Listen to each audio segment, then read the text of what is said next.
Hello friends, welcome back to my channel. तो दोस्तों, आप लोग कैसे हैं? चलिए, उम्मीद करता हूँ अच्छे होंगे और आप लोगों के बेहतरीन सपोर्ट से मैं भी बहुत अच्छा हूँ। तो आज हम लोग पढ़ने वाले हैं कक्षा 10th के मतलब 10वां क्लास के रसायन विज्ञान का क्वेश्चन है, जो ये फिजिक्स, केमिस्ट्री और बायोलॉजी तीनों मिलाकर विज्ञान का पूछा जाता है 100 नंबर का क्वेश्चन। तो वह उसी में का है। तो ये कौन सा सब्जेक्ट है? तो रसायन विज्ञान है।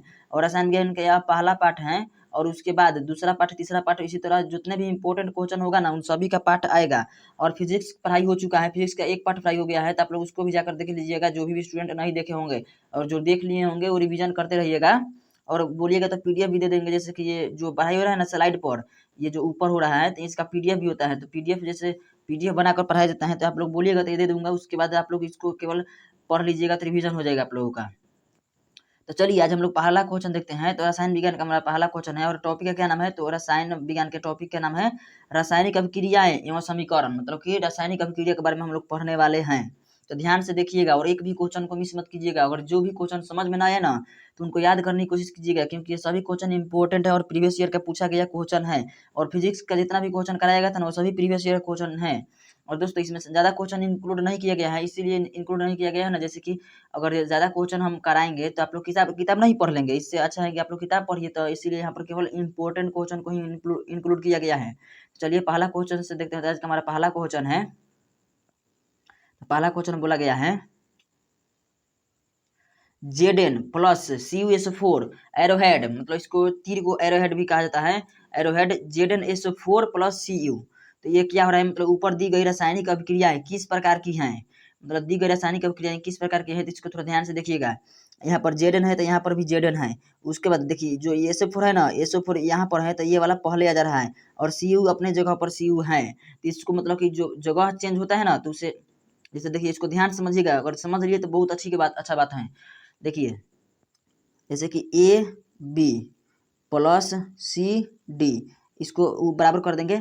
और उसके बाद देखिए, जैसे ये है ना, तो ए को ऐसे ही रख देंगे। और यहाँ पर डी है ना, तो डी को यहाँ ला देंगे। तो डी को यहाँ ला दिए, प्लस प्लस ये एरोहेड के बाद वाला, यहाँ वाला मैं नीचे लिख रहा हूँ, जगह नहीं था तो ए डी हो गया प्लस।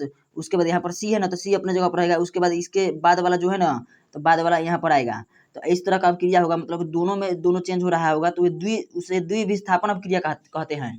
लेकिन जब एक ही चेंज हो तो उसे क्या कहते हैं? तो उसे विस्थापन अभिक्रिया कहते हैं। तो देखिए दोस्तों, इसमें एक ही चेंज हो रहा है। जैसे कि अब उसको समझते हैं, जैसे ये समझ लिए होंगे तो उसके बारे में समझते हैं। इसको देखिए, सिंपल तरीका से आप लोग ये समझिए ना, कि इसमें सिंपल तरीका से आप लोगों को समझा दे रहा हूँ, ताकि आप लोगों को परेशानी ना हो। चलिए, सब बैक हो गया। देखिए, जो इसमें बाद वाला है, तो बाद वाला कौन है? बी है। और इसमें बाद वाला कौन है? डी है। तो ये वाला यहाँ पर आ जाएगा, ये वाला यहाँ पर आ जाएगा। जो मेन समीकरण होता है, तो उसे द्विविस्थापन अभिक्रिया कहा जाता है। चलिए, अब इसके बारे में, इस क्वेश्चन के बारे में चर्चा करते हैं। तो अगर ए दिया हो, ए दे दिया हो, प्लस बी सी दिया हो, एरोहेड, तो एरोहेड क्या लिखेंगे? तो देखिए, अगर जो ए दिया हो तो ए लिख देंगे। और इसके बाद वाला मतलब कि यहाँ पर लाएंगे तो सी या प्लस बी। तो ये जो बराबर के बाद वाला है, तो इस तरह का रहेगा ना, मतलब एक ही रहेगा, या तो यहाँ रहेगा या तो यहाँ रहेगा। इसको चेंज करके बनाया जाए तो उसे विस्थापन कहते हैं। अगर दोनों जगह है, दोनों जगह को चेंज करके बनाया जाता है तो उसे द्विविस्थापन कहा जाता है। आप लोग इसको समझ लिए होंगे। चलिए, नहीं समझ में आया होगा ना, तो वीडियो को थोड़ा पीछे कर लीजिए। चलिए, दूसरा नंबर क्वेश्चन देखते हैं। तो दूसरा नंबर क्वेश्चन में क्या बोला गया है? जब मैग्नीशियम फीता को जलाया जाता है तो उत्पन्न आग की लौ होती है। जब मैग्नीशियम फीता को जलाया जाता है तो उत्पन्न आग की लौ कैसी होती है?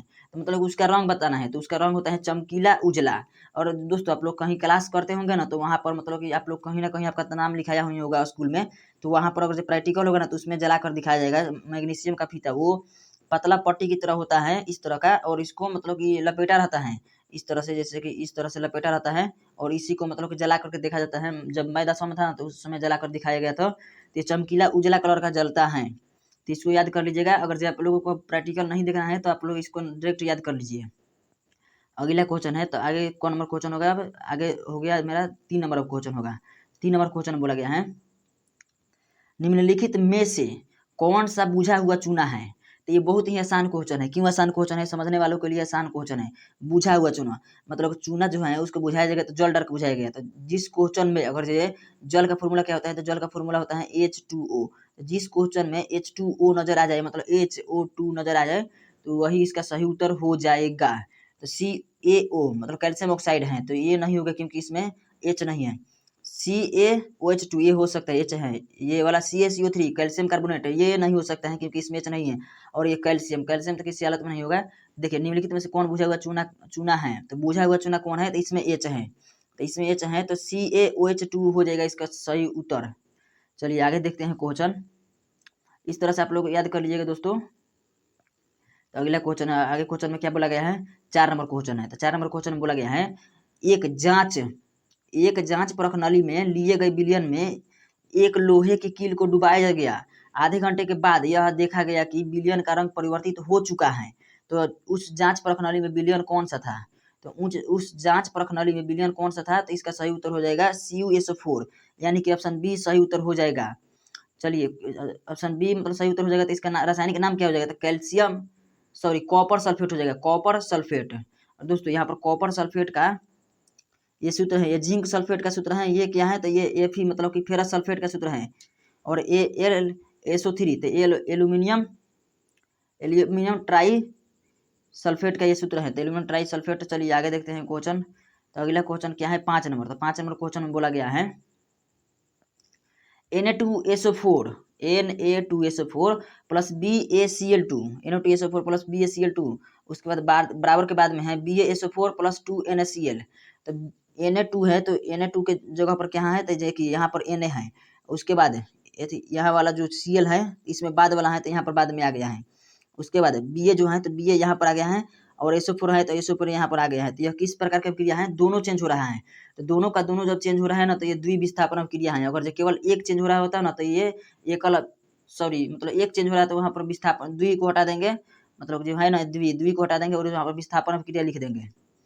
चलिए अगला क्वेश्चन है। तो अगला क्वेश्चन कौन नंबर है, तो 6 नंबर है। तो 6 नंबर क्वेश्चन में क्या बोला गया है, तो 6 नंबर क्वेश्चन में बोला गया है साग सब्जियों का विघटित होकर कंपोस्ट बनना किस प्रक्रिया का उदाहरण है। तो साग सब्जी का विघटित होकर कंपोस्ट बनना यह किस प्रक्रिया का उदाहरण है, तो उसमें छेपी है, क्योंकि इसमें जो साग सब्जी विघटित होकर कंपोस्ट बनता है ना, तो उसमें ऊर्जा निकलता है, और जिसमें ऊर्जा निकलता है उसे उसमें छेपी कहते हैं। और जिसमें ऊर्जा ग्रहण होता है सॉरी मतलब जिसमें ऊर्जा मतलब कि जिसमें ऊर्जा निकलता है तो उसमें छेपी कहते हैं। और जिसमें ऊर्जा नहीं निकलता है, जो अवशोषित करता है ऊर्जा को, तो उसमें शोषी कहते हैं। और उसमें छेपी जो होता है ना, वो गर्म होता है, जैसे ऊर्जा निकलता है तो वो गर्म होगा ही, और उसमें शोषी में ठंडा होता है। आगे देखते हैं क्वेश्चन। आगे अब कितना नंबर क्वेश्चन है, 7 नंबर क्वेश्चन है।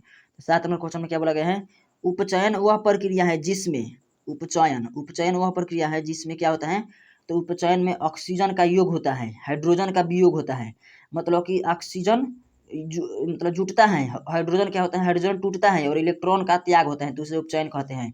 तो ये तीनों होगा, तो इसके लिए ऑप्शन डी लगाना होगा, तो सभी सही उत्तर हो जाएगा। ऑक्सीजन का योग मतलब O2 प्लस होगा, उसके बाद हाइड्रोजन H टूटेगा तो H माइनस होगा, उसके बाद इलेक्ट्रॉन का त्याग होगा, इलेक्ट्रॉन प्लस होगा। चलिए आगे देखते हैं क्वेश्चन। तो अगला क्वेश्चन में क्या बोला गया है, अब हमारा क्वेश्चन है 8 नंबर। 8 नंबर क्वेश्चन है जब सोडियम हाइड्रोक्साइड जिंक से अभिक्रिया करता है तो कौन सा उत्पाद बनाता है।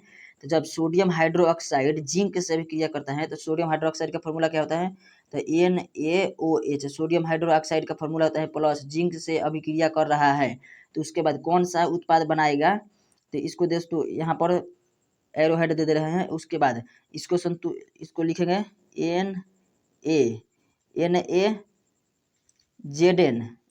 ZnO। दोस्तों यहाँ पर इसको संतुलित करने के लिए यहाँ से 2 से गुना करना पड़ेगा। तो जब सोडियम 2 हो गया तो यहाँ पर भी 2 रहेगा, तो Na2Zn और फिर O भी 2 हो गया है तो O2 रहेगा, एरोहेड और एरोहेड सॉरी एरोहेड नहीं रहेगा, एरोहेड तो यहाँ पर है, उसके बाद ये नीचे वाला है।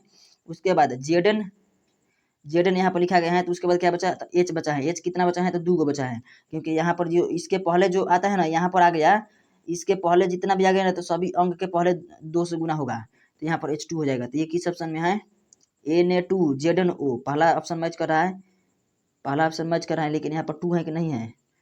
चलिए पहला ऑप्शन मैच नहीं कर रहा है, यहाँ पर NaZnO2 लेकिन यहाँ पर 2 नहीं है, Na के पास 2 नहीं है, ये भी नहीं होगा, N यहाँ पर भी 2 नहीं है, यहाँ पर 2 है, तो ये सही उत्तर हो जाएगा, ऑप्शन डी इसका सही उत्तर हो जाएगा। दोस्तों आप लोग को समझ में नहीं आया होगा ना, तो आप लोग समझने की कोशिश कीजिए, वीडियो को थोड़ा सा पीछे कर लीजिए, उसके बाद समझिए। अगला क्वेश्चन है, तो आगे क्वेश्चन कितना नंबर बनाया जाएगा, तो 9 नंबर।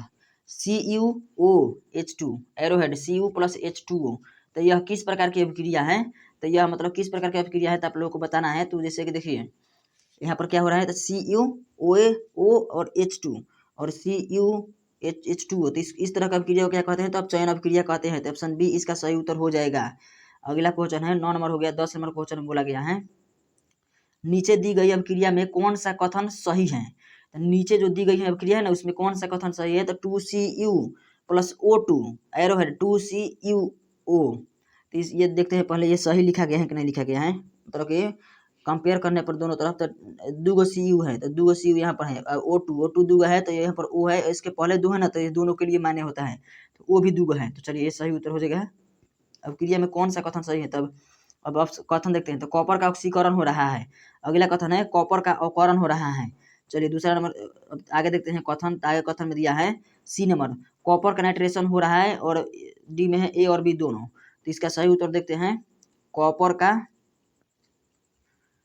का ऑक्सीकरण, इसका सही उत्तर हो जाएगा ऑप्शन ए। तो ऑप्शन ए इसका सही उत्तर हो जाएगा, कॉपर का ऑक्सीकरण हो रहा है। आगे क्वेश्चन देखते हैं। तो आगे कौन नंबर क्वेश्चन है, अब 11 नंबर क्वेश्चन है। तो 11 नंबर क्वेश्चन बोला गया है निम्नलिखित में से कौन सा उत्पाद लेड नाइट्रेट को गर्म करने पर प्राप्त होता है।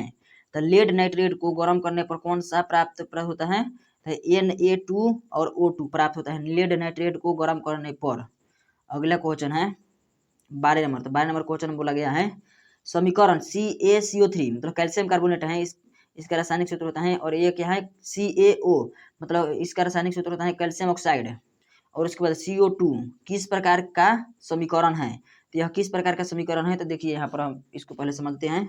CaCO3 मतलब यहाँ पर एक टर्म है और यहाँ पर 2 टर्म बन रहा है, तो यहाँ पर क्या हो रहा है, ये टूट रहा है। तो टूटने को हम लोग रासायनिक भाषा में क्या कहते हैं, पूरा मतलब आराम से समझिए ताकि आप लोगों को याद हो जाए। CaC मतलब कि एक है, यहाँ पर 2 हो गया, तो यहाँ पर टूट रहा है। तो टूटने को रासायनिक भाषा में क्या कहते हैं, तो वियोजन कहते हैं।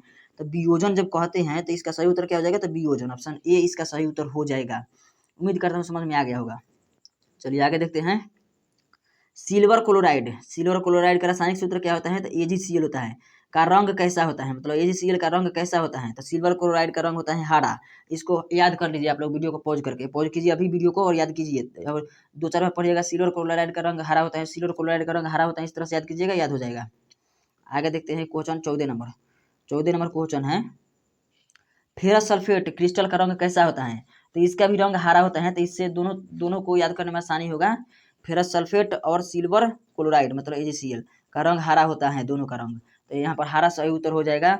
आगे देखते हैं क्वेश्चन 14 हो गया। 15 नंबर क्वेश्चन देखते हैं नाइट्रोजन डाइऑक्साइड NO2 के धुएं का रंग कैसा होता है। तो धुएं का रंग तो जैसे दोस्तों आप लोग जानते हैं कि नाइट्रोजन डाइऑक्साइड यहाँ पर दिया है, लेकिन आप लोग नॉर्मल याद कीजिए कि धुआं का रंग होता कैसा है, तो भूरा होता है। हम लोग जानते हैं कि धुआं का रंग भूरा होता है।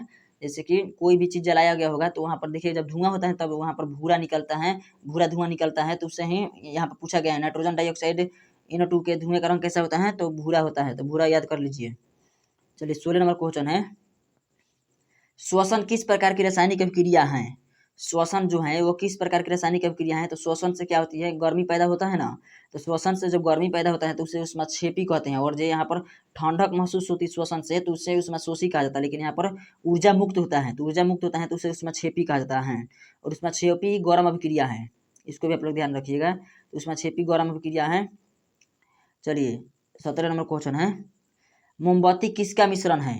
तो मोमबत्ती जो है किसका मिश्रण है, तो ये इसका तो ये आसान क्वेश्चन है।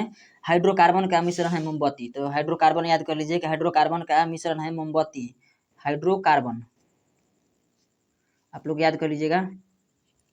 अगला क्वेश्चन है 18 नंबर। 18 नंबर क्वेश्चन में बोला गया है जब किसी रासायनिक अभिक्रिया में अवक्षेप बनता है तब उसे कौन सी अभिक्रिया कहते हैं। तो जब किसी रासायनिक अभिक्रिया में अवक्षेप बनता है, तो अवक्षेप बनता है तो उसे कौन सी अभिक्रिया कहते हैं, तो अवक्षेपण अभिक्रिया कहते हैं। ऑप्शन ए में दिया है अवक्षेपण अभिक्रिया, तो यही इसका सही उत्तर हो जाएगा। 19 नंबर हो गए, सॉरी 18 नंबर हुआ है। 19 नंबर पढ़ने वाले हैं रासायनिक अभिक्रियाओं को व्यक्त किया जाता है। तो रासायनिक अभिक्रियाओं को किस तरह से व्यक्त किया जाता है, तो इसका पहला ऑप्शन है संकेतों के रूप में, दूसरा है अनुसूत्रों के रूप में, तीसरा मतलब कि तीसरा आंसर है समीकरणों के रूप में, चौथा है सरल सूत्रों के द्वारा। तब पूछा किया गया है कि रासायनिक अभिक्रियाओं को व्यक्त किया जाता है, तो रासायनिक अभिक्रिया को कैसे व्यक्त करते हैं हम लोग, उसको क्या कहते हैं, तो समीकरण कहते हैं। तो उसको समीकरणों के द्वारा व्यक्त किया जाता है। देखिए यहाँ पर आंसर भी सी दिया है, तो यहाँ इसका सी सही उत्तर हो जाएगा। लोग आंसर भी मिलाते रहिएगा, और जो आंसर में मतलब कि क्वेश्चन में आंसर अगर गलत टाइप हो जाता है कभी कभी तो उसको मैं बता दूंगा। अगला क्वेश्चन है 20 नंबर, समीकरण के बाएं एवं दाएं दोनों ओर प्रत्येक प्रकार के परमाणुओं की संख्या समान है। तो यह समीकरण है, प्रत्येक प्रकार के परमाणुओं की संख्या समान है। तो जब समान है ही मतलब कि इधर ए बी है, सॉरी चलिए इसको थोड़ा सा और छोटा करके बताते हैं। जैसे ए प्लस बी है बराबर B sorry C plus D है, और इधर भी अणुओं की संख्या और इधर भी अणुओं की संख्या समान है, तो उसे क्या कहते हैं, तो उसे कहते हैं संतुलित। मतलब कि ये संतुलित है। अगर जब संतुलित नहीं होता तो क्या करते हैं हम लोग, संतुलित करते हैं, लेकिन ये जब समान है तो संतुलित है। संतुलित है तो इसका ऑप्शन बी सही लगाइए, इसमें सोचने की क्या बात है। तो संतुलित इसका बी सही उत्तर हो जाएगा। अब 21 नंबर क्वेश्चन है कि निम्नलिखित में कौन समीकरण असंतुलित है। तो मतलब असंतुलित मतलब अणुओं की संख्या देखिएगा समान नहीं होगा। देखिए यहाँ पर 2 एच है तो यहाँ पर भी 2 एच है, ठीक है। यहाँ पर 2 सीएल है तो 2 सीएल है, तो यहाँ पर भी 2 सीएल है, तो ये संतुलित है, तो ये सही उत्तर हो जाएगा। लेकिन यहाँ पर असंतुलित पूछा है, मतलब कौन असंतुलित है तो उसको खोजना है। तो यहाँ पर क्या है, 2 के है, तो यहाँ पर भी 2 के है, तो ये भी सही हो गया। यहाँ पर 2 सीएल है तो यहाँ पर भी 2 सीएल है, तो ये भी सही हो जाएगा। यहाँ पर O3 मतलब 3 दूनी 6, तो 6 गो ओ है, तो यहाँ पर भी 6 गो ओ है, तो ये भी सही उत्तर हो जाएगा। मतलब ये संतुलित है। संतुलित नहीं हम लोगों को देखना है। तो यहाँ पर पीबी को है, पीबी एगो है, तो पीबी एगो यहाँ पर भी है। उसके बाद यहाँ पर देखना है कि एन कितना है, तो एन 2 गो है, तो यहाँ पर कितना है, तो एन एगो है। देखिए एन एगो है, और यहाँ पर जो कोष्ट में है ना, जैसे कि ए बी, यहाँ पर कोष्ट दे दिया गया, तो कोष्ट का मतलब हो गया केवल बी का 2 गो नहीं है, यहाँ पर ए का भी 2 गो है और बी का भी 2 गो है। तो इस तरह से इसीलिए कोष्ट दिया जाता है। तो चलिए अब ये हम लोग जान लिए। तो यहाँ पर एन एगो है, तो इसीलिए यह गलत असंतुलित है, और असंतुलित है तो यही इसका सही उत्तर हो जाएगा क्योंकि पूछा है कि असंतुलित कौन है। और चलिए अगला देख लेते हैं। यहाँ पर 4 गो एच है, तो यहाँ पर भी 4 गो एच है। यहाँ पर 2 गो ओ है, तो यहाँ पर भी 2 गो ओ है।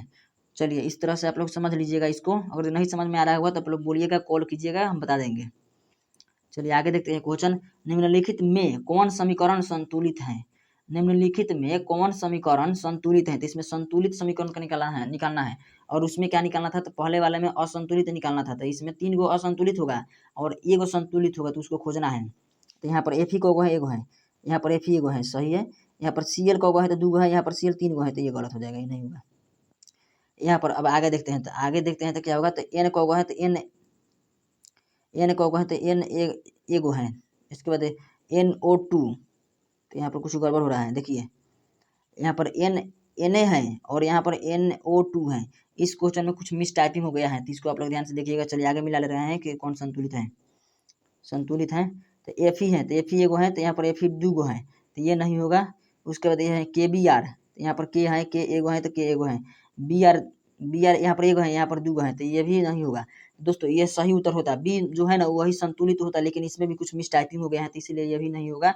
आप लोग मतलब कि हम इसको दूसरा पार्ट होगा ना रसायन विज्ञान का, उसमें हम इस क्वेश्चन को इंक्लूड कर देंगे। चलिए 23 नंबर क्वेश्चन है। 23 नंबर क्वेश्चन बोला गया है, निम्नलिखित में कौन समीकरण संतुलित है। तो इसमें से संतुलित समीकरण को बताना है। तो संतुलित समीकरण इसमें कौन है, तो पहला ऑप्शन है Mg+O2 एरोहेड MgO। तो ये संतुलित है। जैसे कि इसको हम लोग देख ले रहे हैं, Mg एगो है तो Mg एगो है, O2 का है 2 गो है, तो O2 यहाँ पर एगो है, तो ये संतुलित नहीं है, गलत हो गया। H2 मतलब H का हुआ है तो 2 गो है, यहाँ पर H एगो है, तो ये भी नहीं होगा, गलत है। यहाँ पर Fe का हुआ तो एगो है, यहाँ पर Fe एगो है, तो ये सही हो गया। लेकिन Cl का हुआ है 2 गो है, लेकिन Cl यहाँ पर एगो है, तो ये भी गलत हो गया। और यहाँ पर Zn देखते हैं, Zn का हुआ है तो Zn एगो। उसके बाद H2 देखते हैं, तो H2 एगो है, 2 गो है, H 2 गो है, तो यहाँ पर H 2 गो है। उसके बाद SO4 एगो है, तो SO4 एगो है। तो चलिए ये सही उत्तर हो जाएगा, संतुलित है, तो ऑप्शन डी इसका सही उत्तर हो जाएगा।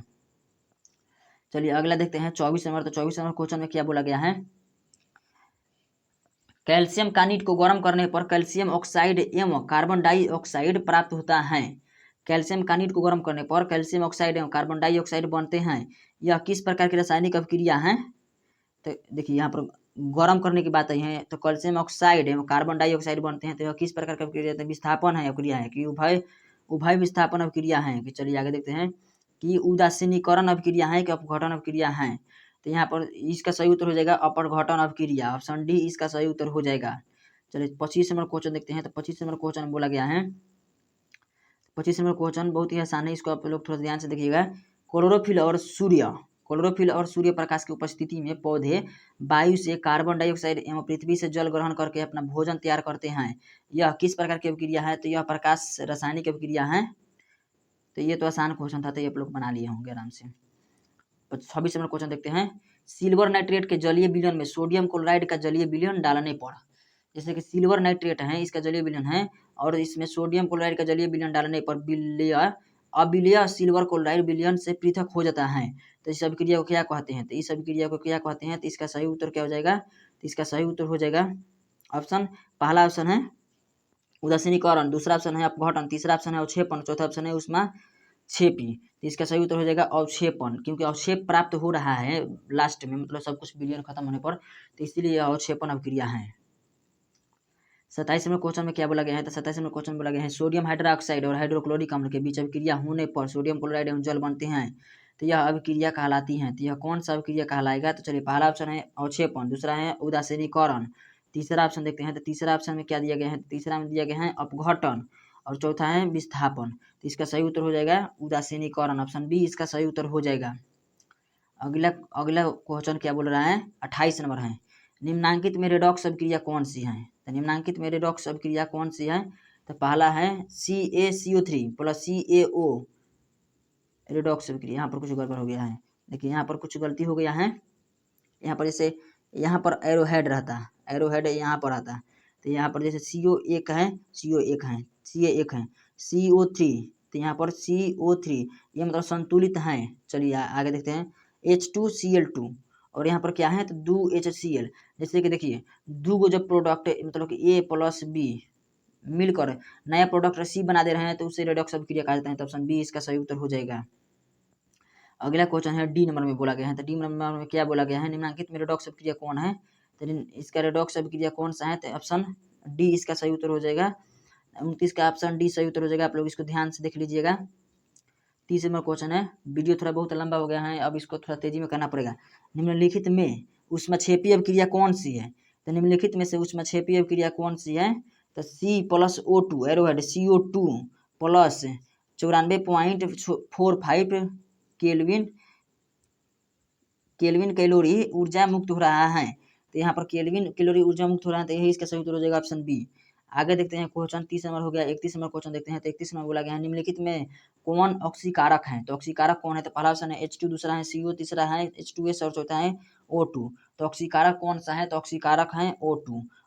O से क्या हो जाएगा? ऑक्सीजन हो जाएगा और O से O2 से ऑक्सीकारक भी हो जाएगा। तो इस तरह से आप लोग इस तरह से ट्रिक मिला करके याद कर लीजिएगा।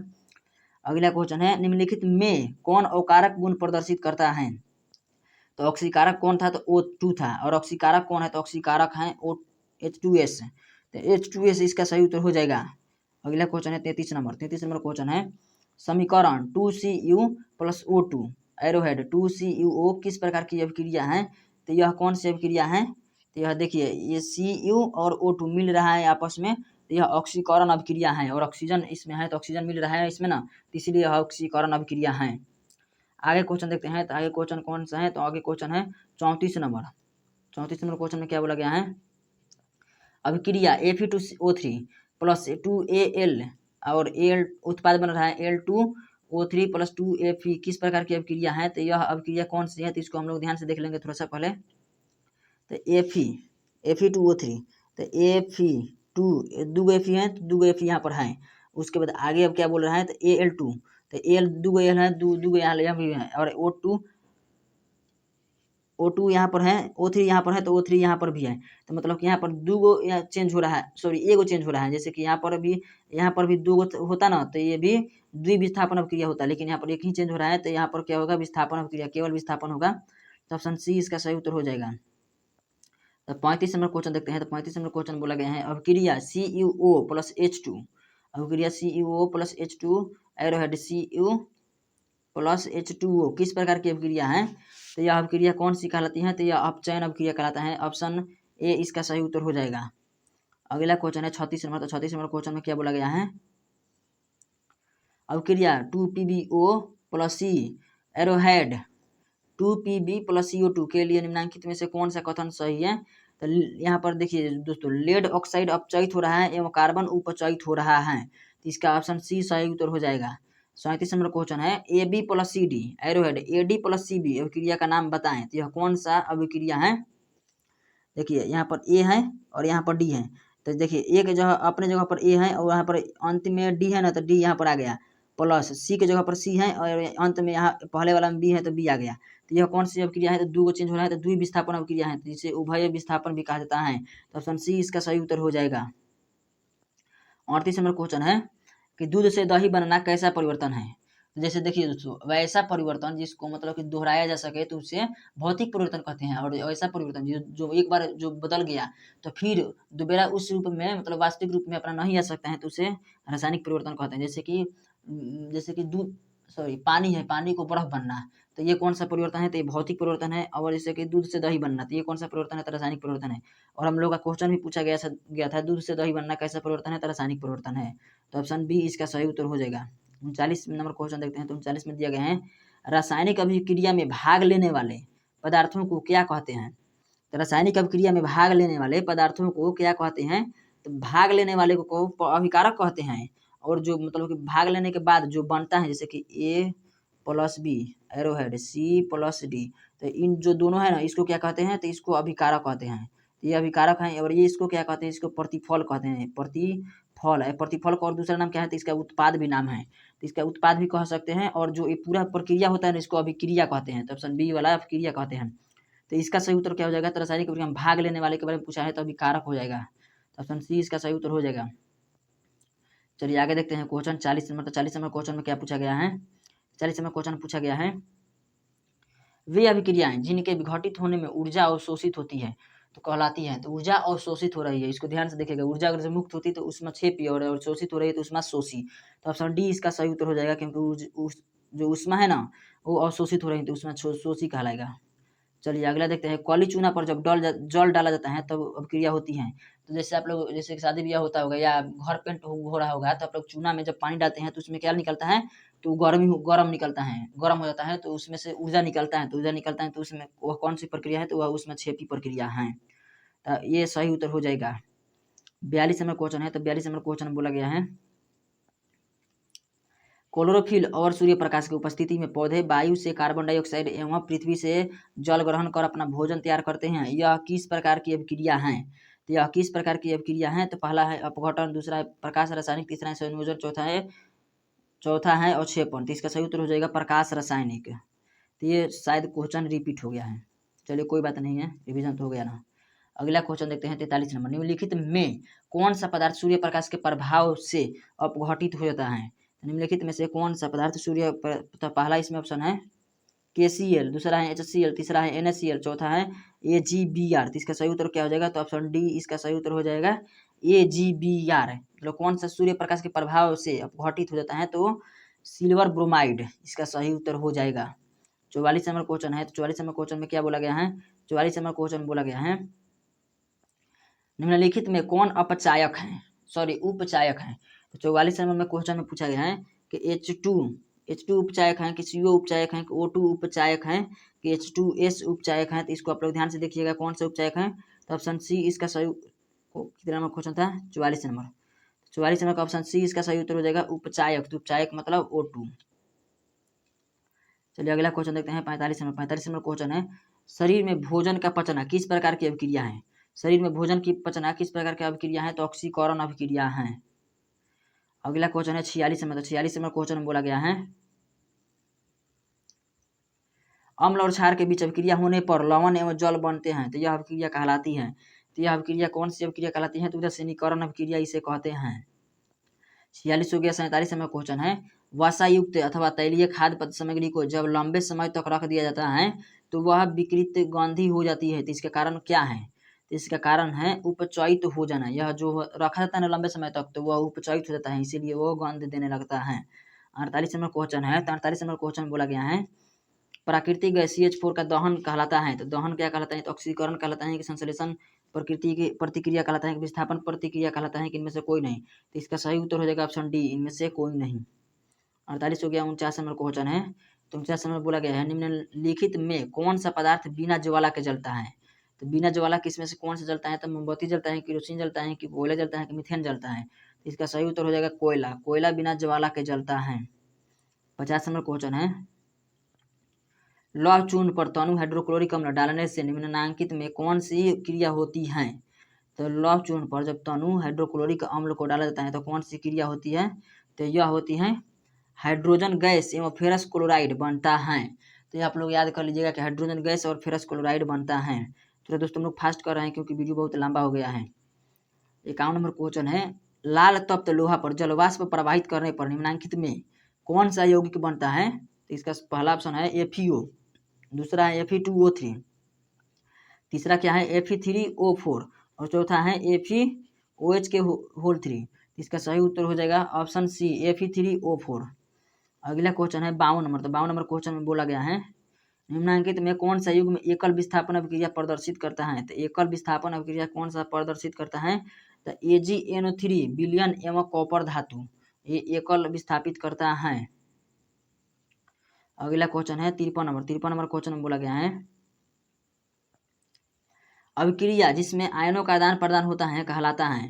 तो आयनों का आदान प्रदान होता है तो उससे क्या कहते हैं, द्विविस्थापन कहते हैं। जैसे कि हम लोग जानते ही हैं कि AB प्लस CD है बराबर बनता है, तो आयनों का आदान प्रदान, जैसे कि यहाँ पर क्या बनेगा AD बनेगा, तो AD लिख दिए प्लस, यहाँ पर क्या बनेगा CB बनेगा। तो आयनों का आदान प्रदान हो रहा है तो यही इसीलिए यह कहलाता है द्विविस्थापन अभिक्रिया। 54 नंबर क्वेश्चन देखते हैं। तो 54 नंबर क्वेश्चन है, चांदी के संरक्षारण मतलब चांदी के क्षारण हो रहा है के फलस्वरूप उस पर किस रंग की परत बन जाती है। तो उस पर किस रंग की परत बनती है, तो उस पर काली रंग की परत बन जाती है। चलिए आगे देखते हैं क्वेश्चन 55 नंबर। तो 55 नंबर क्वेश्चन बोला गया है, H2S plus I2 arrowhead 2HI plus S में कौन उपचायक है। तो इसका सही उत्तर क्या हो जाएगा, तो 55 का सही उत्तर हो जाएगा ऑप्शन बी I2 उपचायक है। तो इसका सही उत्तर ऑप्शन बी सही उत्तर हो जाएगा। आगे देखते हैं क्वेश्चन 56 नंबर। तो 56 नंबर क्वेश्चन बोला गया है, लोहे पर जंग लगने की क्रिया क्या कहते हैं। तो संक्षारण कहते हैं कि विकृत गंधिता कहते हैं या विस्थापन कहते हैं या इनमें से कोई नहीं। तो लोहे पर जंग लगने की प्रक्रिया को संक्षारण कहते हैं। ये आसान क्वेश्चन था लेकिन कोई बात नहीं है, एक दो क्वेश्चन आसान भी आप लोग याद कीजिए। 57 क्वेश्चन है, चिप्स की थैली में चिप्स को उपचयन से बनाने के लिए कौन सी गैस भरी जाती है। तो दोस्तों इस तरह के क्वेश्चन में कभी कभी नाइट्रोजन भी दे देता है और कभी कभी मतलब कि जीरो नोबेल वाला गैस दे देता है, मतलब नोबेल गैस के बारे में दे देता है। तो यहाँ पर नोबेल गैस है हीलियम। जैसे नोबेल गैस जब देता है ना तो यहाँ पर नोबेल गैस वाले को ही आंसर क्लिक किया जाता है। तो ऑप्शन सी इसका सही उत्तर हो जाएगा हीलियम। हीलियम गैस ही क्यों भरा जाता है, तो हीलियम गैस इसलिए भरा जाता है ना ताकि वो जैसे कि ये तो होता है शून्य आभि वाला ये तत्व होता है, तो यह किसी से भी अभिक्रिया नहीं करता है। तो इसमें जब हीलियम भरा जाएगा तो वो जो प्रोडक्ट उसमें भरा जाएगा ना, जैसे कुरकुरा भरा जाएगा, मान लीजिए कुरकुरा चिप्स भरा जाएगा तो वो उससे अभिक्रिया नहीं करेगा क्योंकि यह तो अपने जीरो नोबेल वाला गैस है। चलिए आगे देखते हैं। तो आगे क्या है दोस्तों, जीरो नोबेल वाला अब कौन सी गैस होती है, तो हाइड्रोजन के बाद हीलियम होता है, हाइड्रोजन नहीं होता है, हीलियम होता है, नियोन होता है, आर्गन होता है, क्रिप्टॉन होता है, जेनन होता है, सब जीरो अभी वाला गैस होता है। चलिए 58 नंबर क्वेश्चन देखते हैं, नम वायु की उपस्थिति में लोहे की बनी हुई वस्तुओं पर कुछ समय के बाद उस पर जंग लग जाता है। तो जंग लगने की प्रक्रिया क्या कहते हैं। तो पहला दिया है अपचयन, दूसरा दिया है संक्षारण, तीसरा दिया है उदासीकरण, चौथा दिया है अपघटन। तो इसका सही उत्तर क्या हो जाएगा, तो ये तो आसान ही क्वेश्चन है, संक्षारण इसका सही उत्तर हो जाएगा। चलिए अगला क्वेश्चन देखते हैं। तो दोस्तों आज के लिए इतना ही आज हम लोग क्वेश्चन टाइप किए थे और जितना भी इंपॉर्टेंट क्वेश्चन था उसको आज हम लोग कर लिए हैं। और इस वीडियो को थोड़ा लंबा हुआ है लेकिन यहाँ इसको 2-3 बार देखिएगा, याद हो जाएगा। उसके बाद आप लोगों को इससे एक भी क्वेश्चन बाहर नहीं आएगा रासायनिक अभिक्रिया से। उसके बाद और भी आगे क्वेश्चन आएगा रासायनिक अभिक्रिया से, मतलब केवल 10-10 क्वेश्चन का सीरीज आएगा। मतलब जो क्वेश्चन इसमें से भी जो इम्पोर्टेंट होगा उसी को आप लोग इंक्लूड करके 10-10 क्वेश्चन का सीरीज आएगा। तो उसको भी देखना आप लोग मत भूलिएगा। और इस मतलब कि इस चैनल पर सभी तरह का मतलब कि 10वीं क्लास या 12th क्लास का वीडियो अपलोड किया जाता है। तो आप लोग अपना क्लास देख करके तब वीडियो को स्टार्ट कीजिएगा, जैसे कि किस क्लास का है, क्योंकि यहाँ पर कंफ्यूजन हो जाएगा। जैसे कि 10वीं का वीडियो अपलोड होता है और 12th का भी अपलोड होता है, तो इस तरह से आप लोग कंफ्यूज मत होइएगा। चलिए दोस्तों आज के लिए इतना ही, वीडियो देखने के लिए धन्यवाद, थैंक यू। दोस्तों अच्छा लगा हो वीडियो तो लाइक कीजिएगा, अच्छा नहीं लगा हो तो डिसलाइक कीजिएगा, और अच्छा लगा हो तो आप लोग दोस्तों को भी भला कीजिएगा, उसके साथ शेयर कीजिएगा। थैंक यू दोस्तों, वीडियो देखने के लिए धन्यवाद, थैंक्स फॉर वॉचिंग।